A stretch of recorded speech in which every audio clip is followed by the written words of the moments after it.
kryeministrin detyrë është kap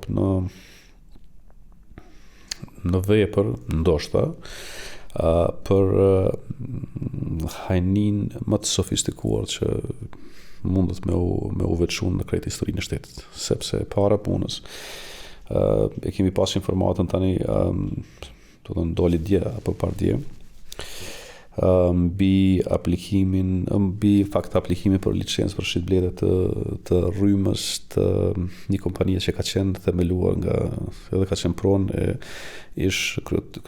shefit kabinetit aktual të kryeministit, do të thënë zotit Luan Dalipi, tani udhëheqet për vllaut vet.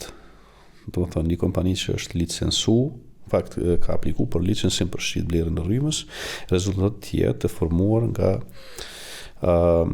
nga shefi i kabinetit të ish kryeministrit. E para. E dyta, pastaj kemi rastin ku është dalë në lajme që është emëruar si zyrtar në departamentin e shitjeve vllau i vet kryeministrit brenda në KEK. Pastaj kemi rastin e Martin Berishës me ato 600.000 euro që i ka marrë prej degës së Genit në Beograd, dhe këto nuk e them unë apo mediat tona, po kanë shkruajtur mediat slovene dhe kroate. Më pas realisht distributori më i madh, një prej distributorëve më të mëdhenj të energjisë elektrike në Kosovë, përmendet një kompani greke me cilët zoti Kurti është takuar në 2023 në Athinë.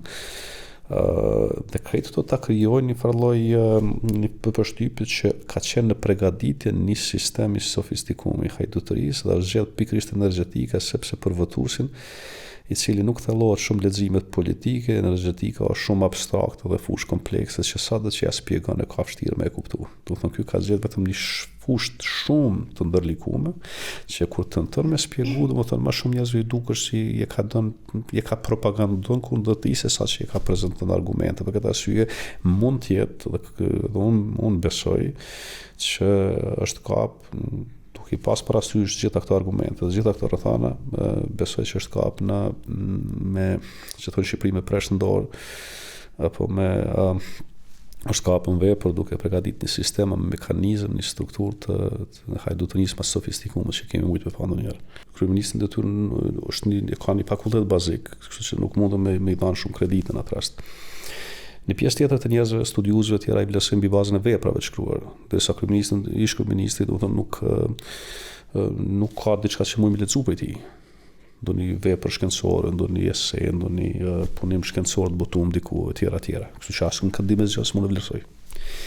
Në ana tjetër prej Rambujese poshtë detë shpalla pavarësisë Kosovës çdo koncept, çdo interpretim e ka gabim. Tani nuk mund të vlerësoj pozitivisht asnjë interpretimet apo në mendimet karshit disa proceseve madhore që i ka dhënë. Pastaj disa njerëz i vlerësojnë mbi bazën e konsistencës. Do të thonë ish kryeministri është njëri i cili nuk më mend të ketë ekzistuar dikush që ka ndrruar më shumë qëndrime. Do të thonë që nuk është as konsistent në qëndrimet e veta. Do të thonë as këtu nuk mund jap kredit. Në aspektin e qeverisës, ne e shohim, kemi një ngritje enorme të çmimeve. Kemi një blokadë, do të thonë, të shtetit kundrejt faktorit ndërkombëtar. Kemi një marrëdhënie, ndoshta ndërmarrëdhëniet më të vështira që i kemi pas apo më të ftohta që i kemi pas me shqiptarët përreth. Pastaj kemi afera korruptive që çdo ditë përmendet, pastaj kemi sulme ndaj sistemit drejtësisë, kemi sulme ndaj medias, dhe në këtë kontekst unë nuk e di si ka mundësi me vlerësu pozitivisht. Pastaj kemi rastin edhe në aspektin ndërkombëtar të njohjeve ku praktikisht nuk ka asnjë njohje dhe ata që e solli bëhet pas solli përmes lidhjeve personale. Do të thonë del një individ që tregon që është më i zotin këtë rast se sa këtë komplet struktura siguritare.